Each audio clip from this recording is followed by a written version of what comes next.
Thank you very much, Mr. Ceremonies, Minister for Culture, Tourism and Deputy Prime Minister, the Honorable Ernest Hilaire, Parliamentary Representative for Castries Central, Honorable Richard Frederick, Mayor of Castries, members of the Diplomatic Corps, my sisters and my brothers, good morning.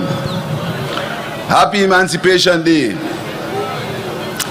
In my first Emancipation Day message to you as Prime Minister last year, which was just 3 days after I was sworn in as the new head of government, I pointed out that in the past, the commemoration of this momentous event in our history had not been accorded the importance it deserved. And I declared, and I quote, "This message today from me as Prime Minister is a signal that from now, this government will make the 1st of August a major event in our national calendar. Our self-esteem, our dignity, our respect for the lives and struggles of our forefathers demand this of us. And I can say to you now that as of today, we have kept our promise." For the first time in our memory, a government has organized Emancipation Day activities on a national scale. The committee, which was established for the purpose by the Ministry of Culture under the leadership of the Honorable Ernest Hilaire, the Cultural Development Foundation and Events Committee, has designed an exciting 3-month program which formally began in Dennery on Sunday, 31st July, with the recognition of a national hero, Petrolin. I want to thank the Minister of Culture, the CDF, and everyone involved, and you, the public, on the committee, immensely for the excellent task that they have accomplished in translating our vision of a more meaningful Emancipation Day observance into reality. The theme for our celebration of Emancipation Day this year is enkindling our consciousness.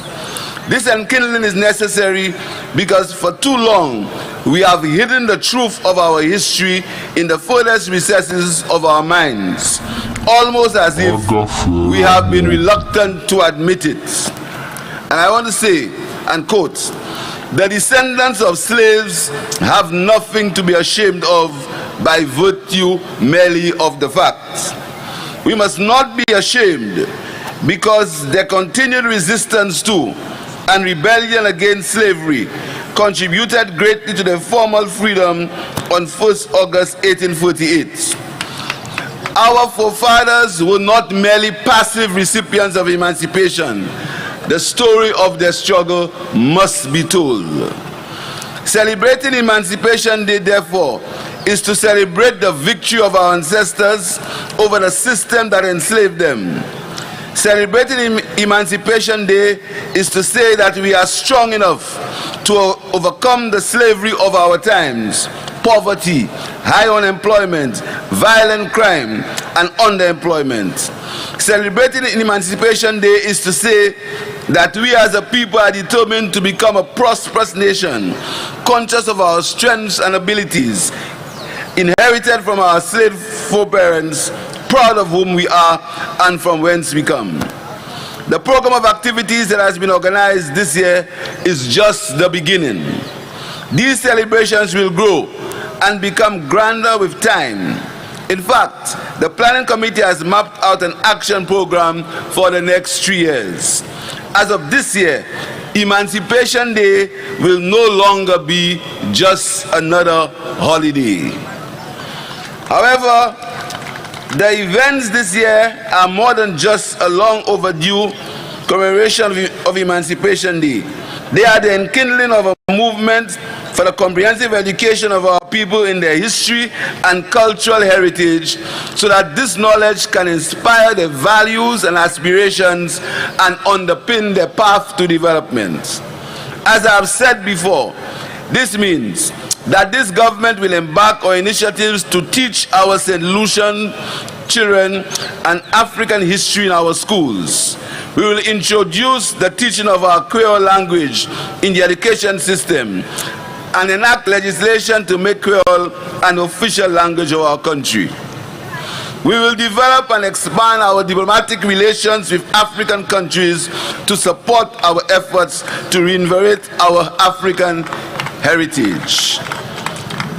Our new celebrations of Emancipation Day are also the revitalization of our participation in the movement for reparations that was denied our ancestors when they were given legal freedom from slavery in 1848, but were not granted compensation for the enslaved labor. As you should know, the plantation owners and slave masters were paid by the British government for the loss of their so-called property, the slaves, but the so-called property received nothing. St. Lucia will continue to work to ensure that this injustice is cured. So let this year's celebration be the rekindling of the hope for a better future for ourselves and for our people. On 1st August 1838, our forefathers quietly pondered their newly won freedom and their future. Today, 184 years later, let us reflect on what their lives and their sacrifices have meant for us. Let their struggle rekindle in us a resolve not to forget them and to make of this country's people, their descendants, a wonderful, industrious, and prosperous nation for all our people. A people of whom I am truly proud and thank. Have a good day. Happy Emancipation Day.